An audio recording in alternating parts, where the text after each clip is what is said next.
on YouTube. Hi everybody, good morning.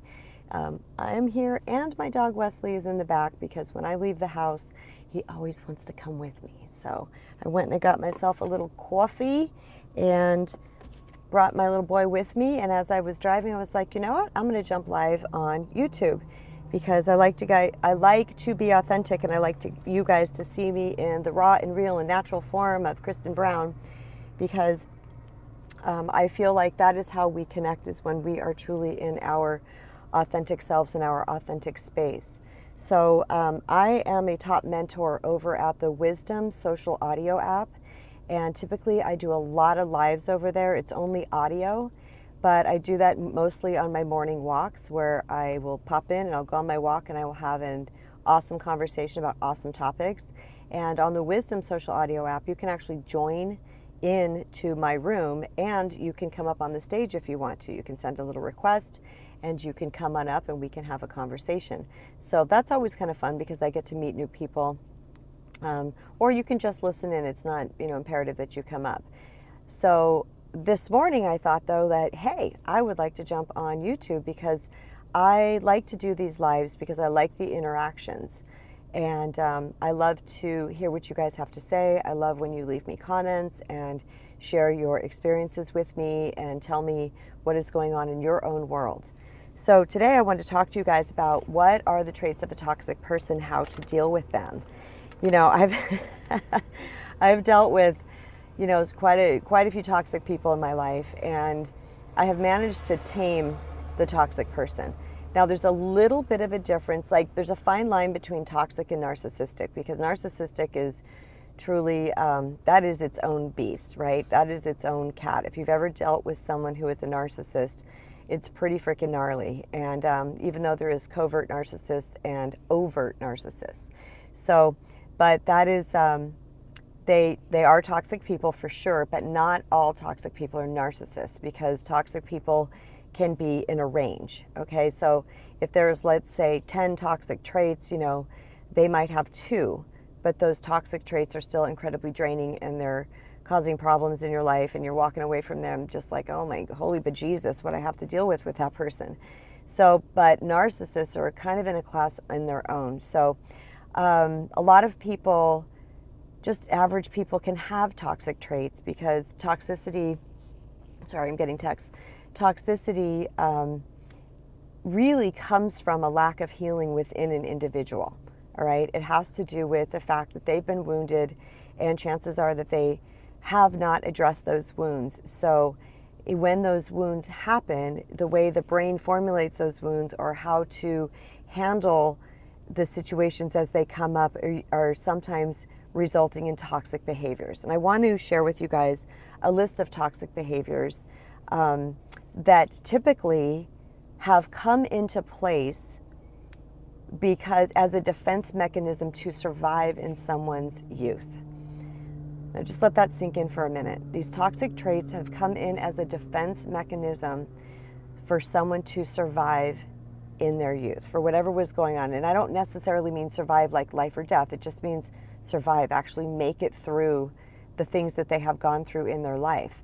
So, but what happens is as we grow and we turn into an adult, those defense mechanisms are still in place, but yet we don't need them anymore because now we have power, right? We're still that little child within. We're always that little child within that we're taking through our lives. But at some point we have to step into our adultness and understand that we do have full power.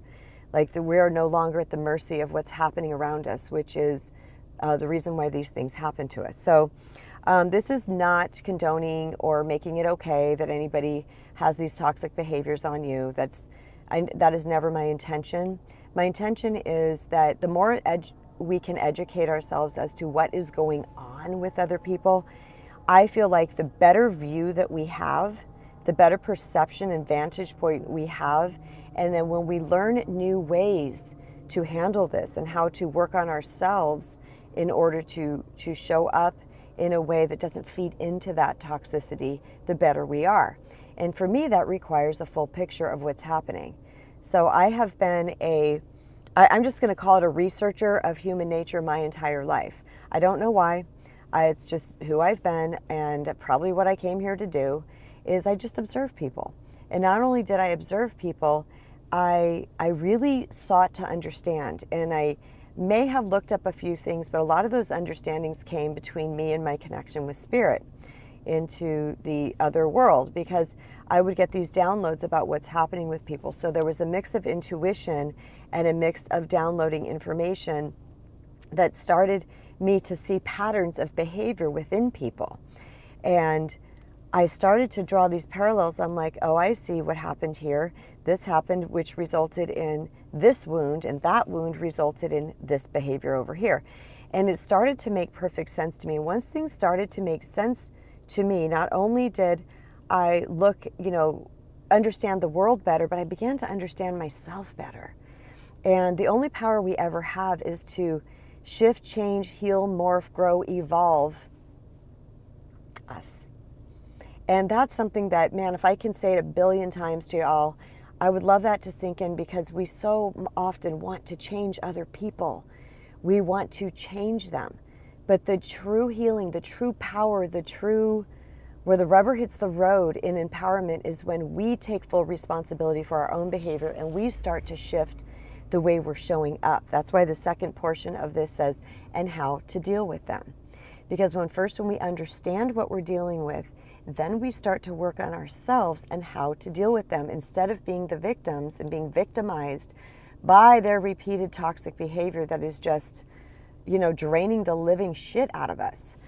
Okay, so first I'm going to give you guys a list of toxic behaviors so that you can have a greater understanding. In case you don't, you probably do. If you were drawn to this, you've probably researched this already. You've probably searched it on Google and YouTube and everywhere else, trying to make heads or tails of this, because a lot of times those of us that are prey to people that are highly toxic, it's because we are the people pleasers. We are the lovers, we're the givers, we're the understanders, we're the empathetic ones. And it's important to understand what's happening with another person, but it's important not to feed into it, because we're actually disabling them. All right, we're actually enabling them, which disables them, because they're not getting the messages and the boundaries and the things that they need to potentially see themselves.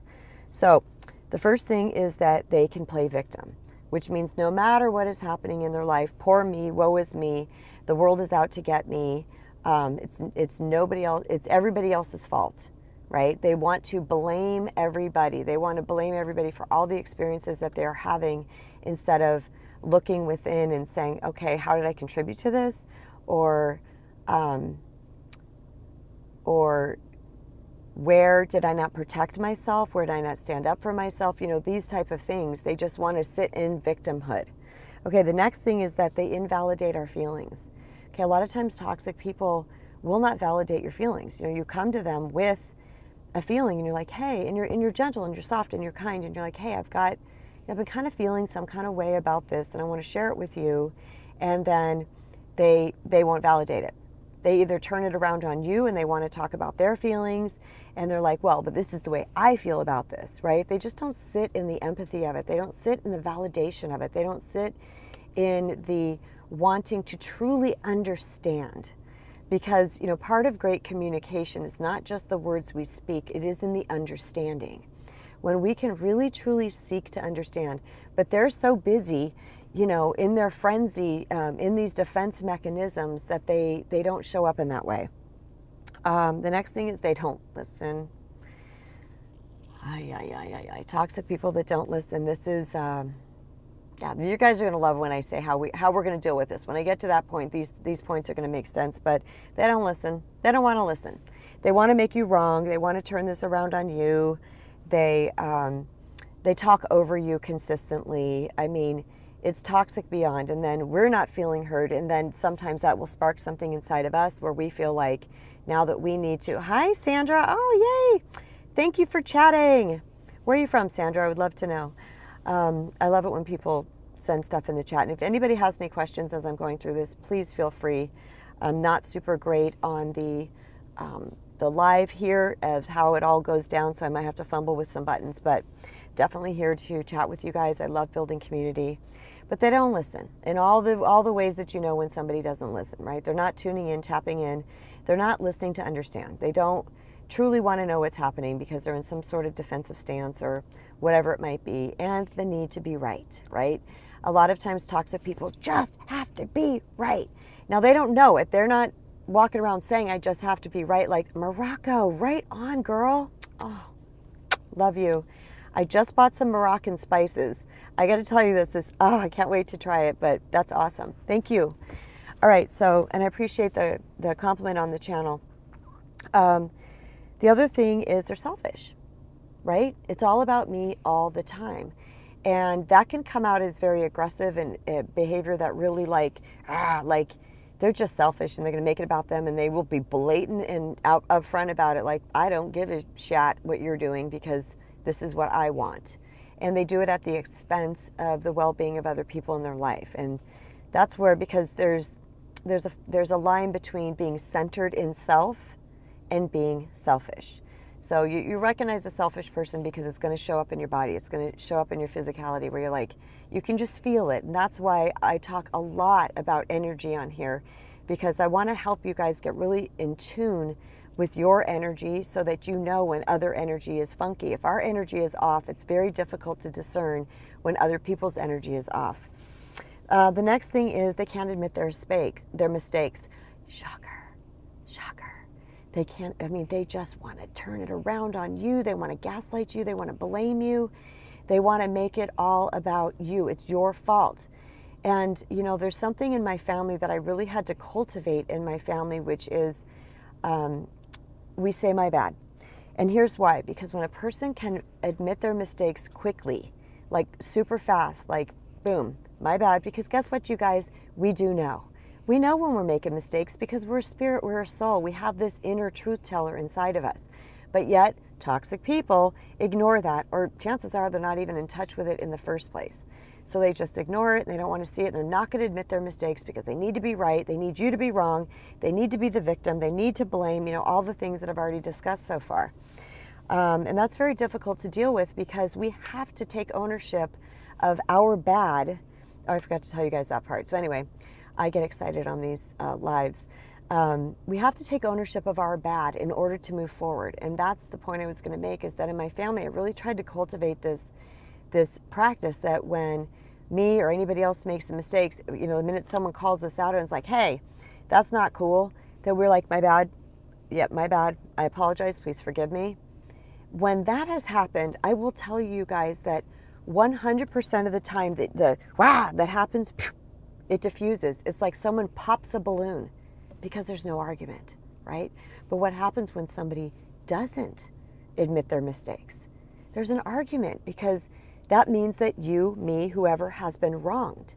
And we're trying to get this person to see that we've been wrong so that this behavior will stop happening. But they won't admit their mistakes, so we end up in this cyclical pattern with them. The next one is that they disregard our boundaries. So we do know what needs to be done, and we set a boundary, and we're willing to hold that boundary. They don't care. They're just barreling over that boundary all the time. And I will talk about this a little bit in the second part of this, which is how to deal with them, because this is a very important part. In fact, I'm going to make a little note of that about disregarding that so that I can remember, because I get carried away in the moments and the inspirations of my lives, and sometimes I forget things. Okay, the next thing is dishonest. Obviously, that's toxic, right? People aren't being honest. Well, when people aren't being honest with what's going on within them or within their life or how they're feeling or things that they have done, when they're being dishonest, we can't have connection. We can't have trust. And that's what is the main thing that human beings crave, is we crave belonging and security and community and connection. And all those things, we need to have trust first. And vulnerability is required. Us being honest with the way we feel, us being honest with what we're thinking. This doesn't mean we, have to hurt anybody's feelings. We just need to be very, very honest within ourselves so that we can share that with other people. And Sandra, I see your comment. Now I'm going to have to try to find it. We're very honest with... when we're honest with ourselves, then we can meet each other at truth. There's a line in the band Triumph has a song called Lay It on the Line. And there's a line in it that I absolutely love that I actually wrote on my whiteboard. And I had it in my kitchen for the longest time. And it said, I don't ask for much. The truth will do just fine. Right? Why? Because when I know the truth, I know what I'm dealing with. And I can then choose how I'm going to handle that thing. But toxic people aren't honest, so we can never get to that level of depth that we need to get to with them so that truth can be revealed and so we can form a path together forward. All right, what else do we got here? Disregard boundaries, dishonest. They can be harsh. Okay, sometimes toxic people, again, they're not, toxic people are not always all of these traits, okay? They may just have a few, and you may even notice some in yourself, and that's okay. Because we're human beings. I call us teeny tiny baby humans trying to navigate this really messy life, right? We come here, all this stuff happens to us. We have programming that happens. We have wounds that happens. We've had traumas and dramas, and things are formed inside of us as ways to cope, as coping mechanisms. I need a drink. Hold on, guys. Stand by. So noticing toxic behaviors within ourselves, the first thing that we want to do is not shame yourself. For the love of God, do not shame yourself. Just be aware. Oh, wow, I did that. Okay, be the observer. Don't add an emotion to it. Don't add a judgment to it. You're a human being. You make mistakes. I make mistakes. This is what we do. And it's in that ownership and that honesty with self about that we can heal and shift and grow. So let's say that someone is harsh, right? They just say things really mean, or they yell. You know, that's really toxic, okay? I heard Glennon Doyle say this once. I'm not sure if you guys know who she is. I've never read her book, but I follow her on Instagram, and she's just a delight. And she said that she finds, she said she found interrupting. This is what I loved. She said she found interrupting people to be violent. And I was like, oh my God, I so get that. When something's constantly interrupting us, it's like we're trying to be heard, we're speaking, it's like we're getting smacked, right? It's violent. Think about interrupting as violent. What is yelling? It's violence, okay?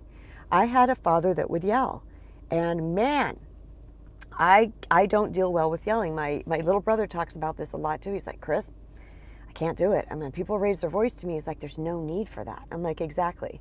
So toxic people can be harsh, or they can be yelling as well. One last thing they can be is inconsistent. They don't mean what they say and say what they mean.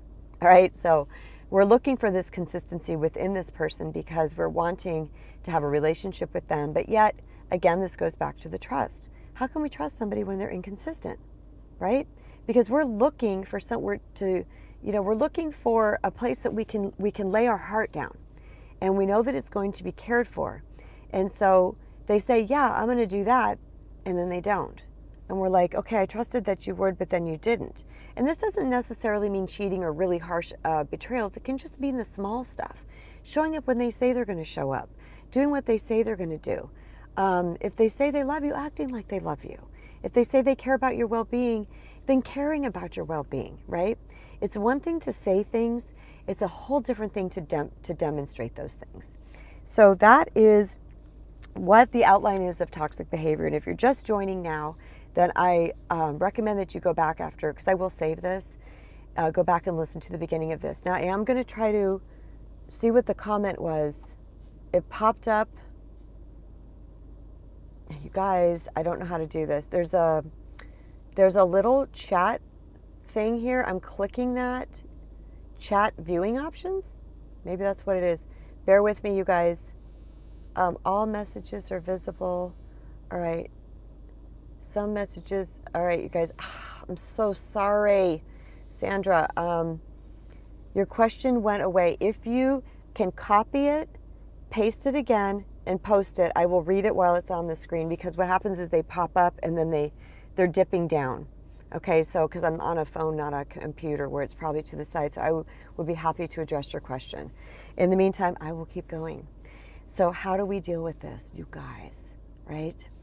Oh, thank you. She said it's okay, sure. Okay, thank you. I really appreciate that. I'm sorry. maybe figured this out. I'm going to have to YouTube this and figure out what's going on here. I figured it would stay up on the screen. Anyway, how do we deal with these people? And I'm doing that because this is how we deal with these people. The number one thing is we have to not let them knock us off our center, okay? That's why I went down the list first of what toxic is. So the second that you recognize toxic, you're like, whoa, bro, that's toxic. It is not necessary to call them out on it, okay? Because that's what we want to do is you're being toxic, like we unknowingly want to make them wrong. Well, if you're dealing with a toxic person, guess what? They're not going to go, you're right, because of all the things I just listed. They're not going to do that because we can't change them. They're not in the position to want to change. They don't have that awareness yet, okay? Life hasn't gotten tough enough yet, or they're still getting all their needs met being their toxic self. Okay, here's the question. What if when they apologize, they start coming up with a revenge strategy, like how to make it, oh, it's possible, it went away. Darn it. Okay. All right. But that's a good question. So I'm going to try to answer this. What if when they apologize, they start coming up with a revenge strategy? Yeah, that's toxic. I mean, if that's the question, I couldn't read the bottom part of that. Sandra dipped down again. I'm really sorry, you guys. I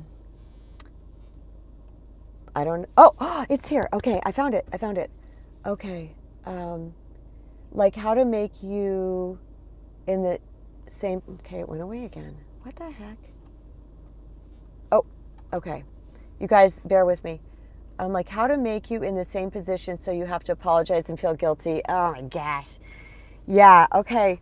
Oh, there's so much to unpack here. I'm just going to dive into that question since Sandra's here now and I don't know how long she can stay. This is about knowing who you are. And that sounds like such a simple answer, but here's the deal, you guys. The answers are simple. This is what's kind of shocking about this whole thing is the answers are simple. But they're so simple, but they require some effort. Okay, they require a little bit of work. So knowing who you are. When you knew 100% who you are, I don't mean kind of, sort of, I don't mean you're kind of ignoring these little things over here. When you know who you are, you know how you think, you know how you feel, you're impeccable with your word, you're careful about things, you process things through an internal filter, you know your goods, you know your bads, you know your positives, you know your negatives, you know everything about you. When someone tries to hand that to you, you have an internal mechanism that can say, yes, that's mine, or no, that's not. And it's really important not to own what is not yours. And I go into this actually at length in my upcoming book that is due to be released fairly soon. We ran into formatting problems, things that were beyond our control. It was supposed to be ready at the end of November, and now we're at almost the end of December, and it's not ready yet. But I go into this at length. Actually, I have a whole entire subsection in my book, The Recovering People Pleaser, a spiritual guide to reclaim your true worth and attract the love you deserve. And there's a whole part on that, because people will try to do that. They will try to make us own stuff that's not ours. So if it's not yours, sister, I would say you don't own it. You don't take responsibility for it, okay? Because a lot of times, toxic people, gaslighters, narcissists, they want to take the focus off of them and they want to put it on you. Because they're not strong enough within themselves. They have not grown enough and evolved enough that they can own their shit, okay? So if I can make you wrong, then I cannot look at myself. And that is the construct of the ego. Because the ego is dastardly.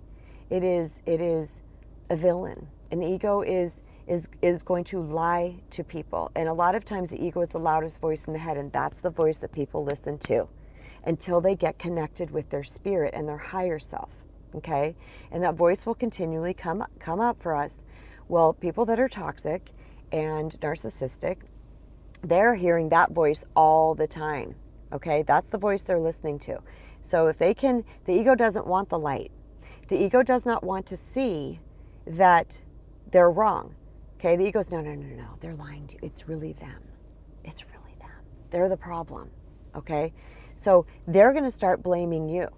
Back in the day, people did this to me. In my 20s, I was very susceptible to this, okay?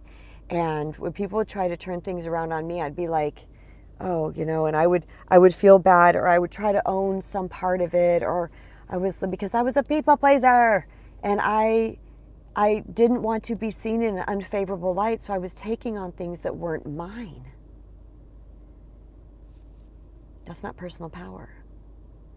That's not being rooted and centered in yourself. Don't take on what's not yours. If someone's trying to guilt you into something, if it's yours, own it. By all means, own it. Yep, that's my bad. I am sorry. Please forgive me. I will be working on that. But if it's not, don't own it. Don't own it. That's the best I can say for that. So if you have more questions that come up, Sandra, please click this, or anybody else. I'm here to answer your questions. That's what the best part about lives is, that I can answer your questions. Let me make sure. Same position, so you have to apologize and feel guilty. Yeah. Apologize if it's yours. Don't if it's not. Do not own what is not yours. Okay. So I'm going to continue going on about how to deal with toxic people. So when we know ourselves well, like I was just talking about, when we know ourselves well and we deeply care about and honor ourselves, okay, then there's something that comes along with that that's really quite magical. We know that this person is unhealthy. You're welcome, sweetheart. You are welcome. When we know that this person is unhealthy, okay, they have some wounds. And this is not a judgment, you guys, because I'm not going to judge my fellow brothers and sisters, especially when I've been unhealthy in places of my life too, okay? It's just an is. This person can't see it. They're blind. They don't know yet. So how about if we, number one, stop projecting that they should know, okay? So what you're doing is you're actually accepting what is. Yep, they don't get it. Okay. And guess what? It has nothing to do with you. It has nothing to do with your worth. It has nothing to do with your value. It has nothing to do with you. If people refuse to see what is happening, or they have a different lens of perspective, it has nothing to do with you. The next thing is to be able to set boundaries. Now, it depends on what's happening, right? Because I can never venture to talk about every single teeny tiny dynamic that somebody is in, because we all have different DNA. We are all exclusively different. We've all had exclusively different backstories. And even if we were raised in the same family, we've processed that family dynamic differently, okay? We've had our wounds, our programming, all kinds of things, plus our own unique personalities. So you bring two of those together, that in and of itself forms its own dynamic. So for me to speak, I have to speak very generally to you guys so that you can pull in what fits for you and your situation. But you feel free to ask a question if you need any clarity. But setting and maintaining appropriate boundaries, what does that mean? Okay, so it's one thing to set a boundary and say, hey, this is not okay with me. Let me write down this note so I don't forget it. This is not okay with me.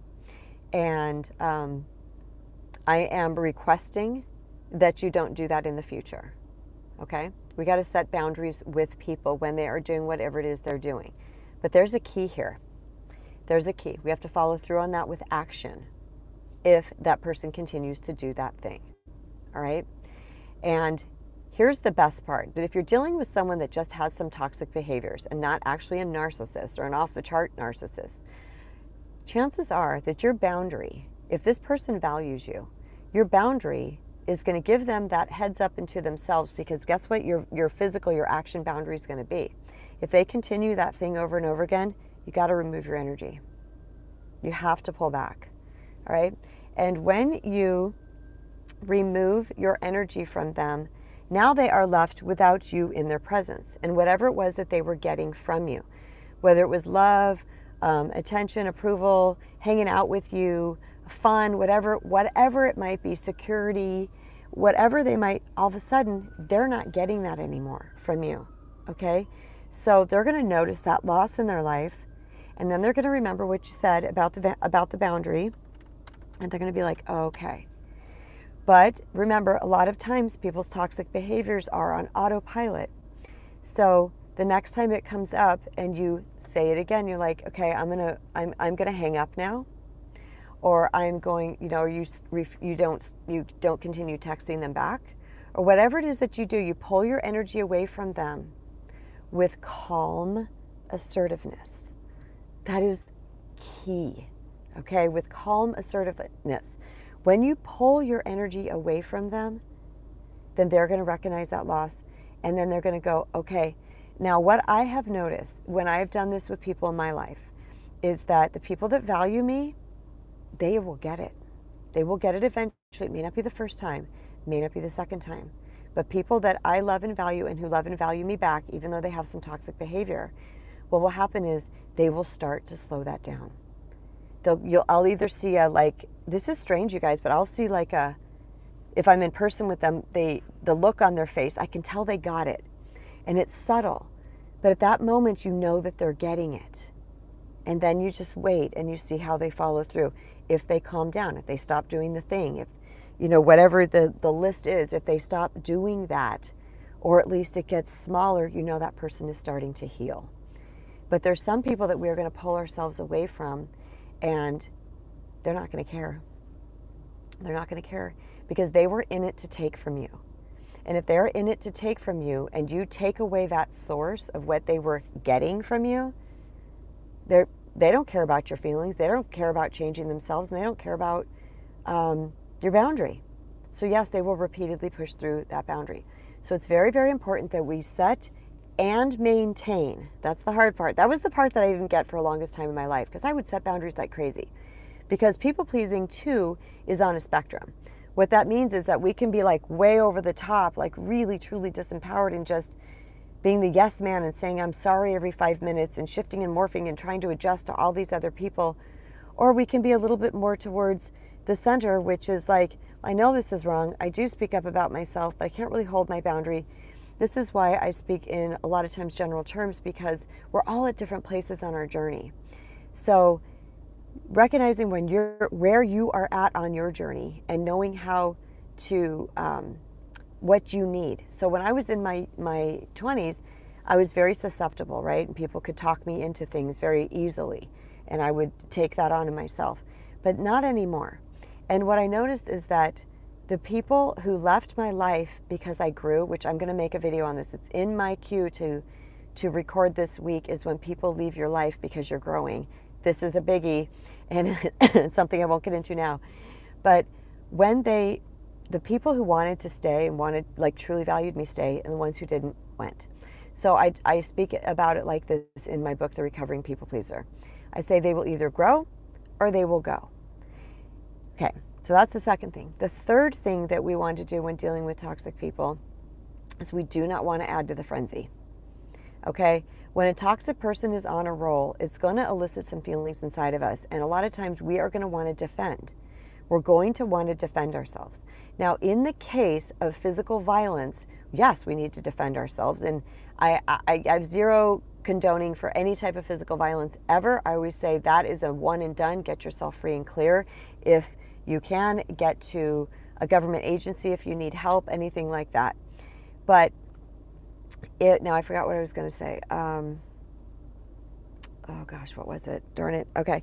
But what I do know is that when you repeatedly do this with these people, they are going to get it or they're not going to get it. Oh, the third one was not adding to the energy, the frenzy of it. Okay. So if they're on a roll and they're doing their things and you feel like you need to defend. Okay, Byron Katie. If you guys haven't heard of Byron Katie, she is absolutely remarkable, and she contributed greatly to my healing path. She has what is called the work. Okay, I won't get into that because that's not what this talk is about. But Byron Katie says this, and it's going to be a shocking statement. Let me drink some water. It's very, very dry here in Arizona right now. She says defense is the first act of war. Defense is the first act of war. That took me a while to marinate on. When I heard that some 10, 12 years ago, I was like, okay, what does that mean? What she's saying is, if you're showing up to the frenzy, right, this toxic person's behavior, and you start defending, you are actually adding to the frenzy, because that energy is dark. That energy is lower vibration. I'm gonna say it's dark. scratch dark, it's lower vibration, okay? So when we show up and we get super defensive about all this crap that they're saying that's untrue, or they're turning it around on us, or whatever it is they're doing, when we get super defensive, we are now adding to that low vibe. We've actually lowered ourselves. And this is why a lot of times people call certain people energy drainers and energy vampires. Guess what, y'all? Got to take personal responsibility here, right? We got to take radical responsibility. We're lowering our goddamn vibe to match theirs. I've done it a zillion times. No judgment ever, okay? How many times have I had to lower my vibe and to get into this with this person for the hope and the need and the desire that they were going to get it? If I just say it one more time, or if I say it this way, or if I say it that way, or if I say it the other way, they're finally going to get it. And guess what, you guys? They never did. Because I lowered myself to that vibration, and that's not a vibration of light, okay? So the third thing is to maintain your energy. Maintain your high vibration. Let me tell you something. A lot of recovering people pleasers, and I venture to say that the people that have listened to this so far and who will, are people that are joyful and fun, and they love life, and they love to have a good time. They love to hug people. They like you're vibrant, right? You are the earth angels. You are the people that are bringing light to the world. And then what problem is that we have a lot of empathy within us as well, and we have a lot of caring within us as well, and so we tend to stay too long in those relationships and or not set appropriate boundaries fast enough, okay?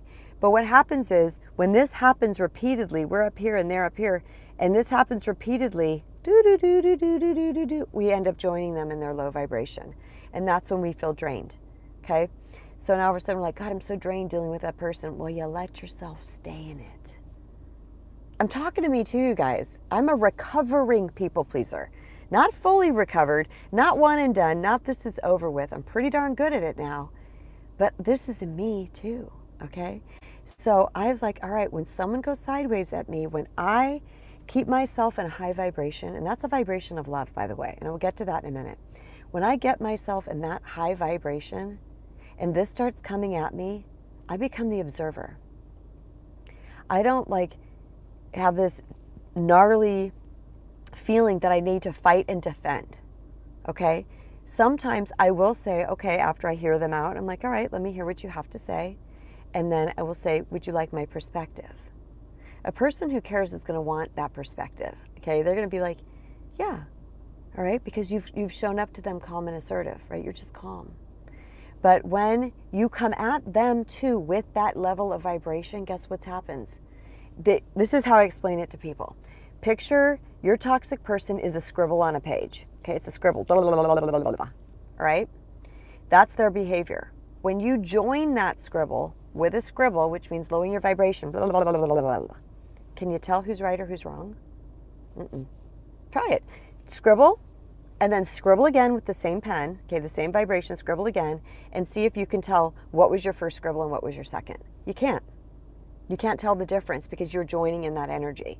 So the key is to maintain your vibration, not lower yourself to what they're doing. What I have noticed with toxic people that just have toxic traits, and not narcissists, because that's a whole different gig, but toxic people that just have toxic traits, what I've noticed is when I've pulled my energy back, or I've maintained a really, really sense of calm, and I refuse to lower my vibration to them, what has happened is the situation has diffused itself. What the actual F? I mean, I was like, okay, what happened here? The situation actually diffused itself. So what does that mean?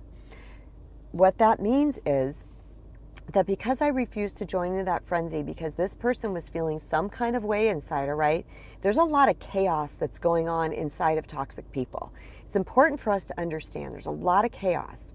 And A Course in Miracles says this: there is love in anybody's behavior. There is love, or there is a crawl for love or a cry for love, okay? So we are either acting from a loving space at any given time, which is our higher self, or we are acting in a space of crying out for love, okay? Which is our lower self and our ego. There is no in between. These are concepts that absolutely radically shifted my life in a way that is unexplainable. And it's why I became a mentor and a teacher and an author. Because I was like, guys, we don't have to suffer. So there's no space in between that. We're either in this or we're in this. So if you are in your loving space, maintain that loving space. Okay? Again, this doesn't mean we condone bad behavior. It doesn't mean that we don't need boundaries. But if that person is crying out and calling for love, know that that's where they're at. And when you show up in that neutral space where you're emanating light, you're not defending, you're not fighting, you're not arguing, you're not lowering yourself to their energy. I have seen this more times than I can tell you. It actually brings tears to my eyes, you guys. Now I'm getting all like, see, I'm getting emotional. This is how powerful it is. I have watched them, they lose their steam. Because even though we're not loving them like hugs and kisses or whatever, we're showing up in love, which is the highest vibrational frequency ever, at all, period. And it doesn't require that we are loving and kissing on them or telling them everything's okay, it's okay that you attack. No, it's just showing up. In love, rooted in love, as you are observing what's going on here. Okay? I did this recently with someone. It was very strange. The person was being toxic, but it wasn't towards me. It's just they were in a perpetual state of negativity and victimhood constantly. I was like, oh dear Lord. And it's someone I'm very close to and I love. I love. This person has been there for me in my life, but it's draining. And they were going at it one day, and we were sitting there just across from each other, and I was listening, and I felt that feeling, and I just decided to blast them with love.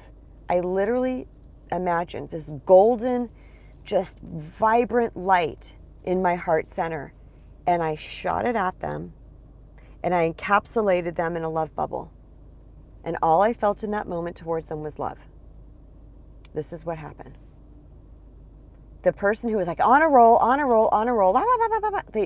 they started to just trail off. They just it lost steam, and then they said, well, anyway. And then the next thing out of their mouth was something positive. Well, I'm just going to let that go, or I'm going to stop focusing on that. I can't make this stuff up, you guys. I don't have that type of sci-fi imagination to make this stuff up. It's truly what happens. So those are the things that I wanted to share with you guys today. If anybody has any questions, please feel free to hit it in the chat, because I would love to answer your questions. I really appreciate you guys showing up here for my lives. I don't have them scheduled yet. Truth be known, I don't even know how to schedule a live, if that's even a thing, because when I started this, it said how many people waiting, and I was like, oh, people can wait. I don't know all the tech yet here. But at some point I would like to schedule lives, but I will tell you this, that I am a person who, when Spirit speaks to me and when I feel inspired to talk about something, I just get on. I just make a video, I do a live, I get on wisdom, whatever. Sorry, you guys, this is like the bane of my existence, is that piece of bang. And I do it in real-time format because I want you guys to have a connection with my real personality too, not just a video. Okay, because in the recorded video forms, I'm trying to do it in a certain length of time, and I want to get to points and this and that, but I think it's important that that we get to know each other and you guys get to know me in a more authentic, not that that's not authentic, as you can tell, it's still me, but a more like kind of live version of me, and I do that randomly when I have the space for it. So I'm just going to think real quick if there's anything else about how to deal with toxic people. Don't feed in the frenzy, stay calm and assertive, become the observer, understand that that's their call to love, remove yourself if needed and if possible, always. It depends on the level, of course, the degree to which they are being toxic and what this is. And, this is another good point to bring up, is that sometimes my energy is lower than, I try to really work to maintain a high vibration. Like, that's where I like to function, because that is where we attract good things to us. That's where the universe can answer our desires. And that is also, in that high vibration is where I get a lot of downloads from Spirit. I'm a super intuitive person, and I get a lot of intuitive messages when I'm in that space. So, but sometimes I'm not, because I'm a human being. Sometimes, my ego got the best of me and was telling me some mean things, and I was having some negative self-talk or whatever, any type of thing that could have lowered my vibration. And I do know this also, that when I am in a lower vibration, I'm around that, I know that chances are that I might join that because I'm already somewhat compromised. So one, do your best to keep your vibration and energy high. You don't need to feed into anything. I don't care how wrong they are. I don't care what they're saying about you. It's not your business. All right? That's their own story, their own, like Don Miguel Ruiz says, when people say stuff to you, one of the 4 agreements is don't take things personally, because that's their own story. That's the shit that they're making up in their head for whatever reason. And when we join that and try to talk them out of it, you know what? They're just going to they're going to formulate more things, because that has happened to me many, many times as well, where I'm trying to speak reason to somebody, where I'm literally showing them facts about things, and they will take the fact that I'm having a conversation and spin that into something else, right? Like, it's maddening. Don't waste your energy, okay? If you're in a weak or compromised place and you don't feel like you have truly have the energy to be around a person that is really toxic, consistently toxic, then take care of yourself, okay? Take care of you. Self-care is one of the 5 tenets of self-love. What do you need? What do you need at any given time? If you know that you can't hang with that right now, you can beg off. You can dip out. You can say no. And I know there's a lot wrapped up into that as well. And the very last thing I'm going to say to you guys is one of the greatest things that we can do with dealing with toxic people is to meditate and to be love, to truly embrace what it means to be love, okay? Love of self first, okay? When we are loving of self first, that is going to form, and take this for how I mean it, a protective barrier around us. Okay, this doesn't mean we're armored. This doesn't mean we're guarded. It means there's a protective barrier around us, which means we understand the truth of who we are, and we have our own back, and we have healed our shame and unworthiness. So we are less susceptible to fall prey to the BS that those toxic people are circling around us. All right, you guys, I wanted to say thank you. I'm taking this off because I wanted to show you him. Wesley, that's my boy. He likes to come with me everywhere. But I wanted to say thank you to everybody who has listened, who is on here now, and who has dipped into this space, and who's going to listen on the replay. And if you're new here, I invite you to subscribe and to turn on notifications. If you liked what you heard today, this is all that I'm about. This is it right here. I'm all about self-empowerment, self-love. I'm about healing ourselves from toxic relationships and moving on to attract even better and more improved relationships to us. I'm all about self-love too. I'm not sure if I mentioned that. So thank you to everybody who has been here. I super appreciate you, and I will be posting this for anybody who wants to listen to it on the replay, and I will talk to you next time. Mwah. Bye, everybody. Bye, Sandra. Thank you.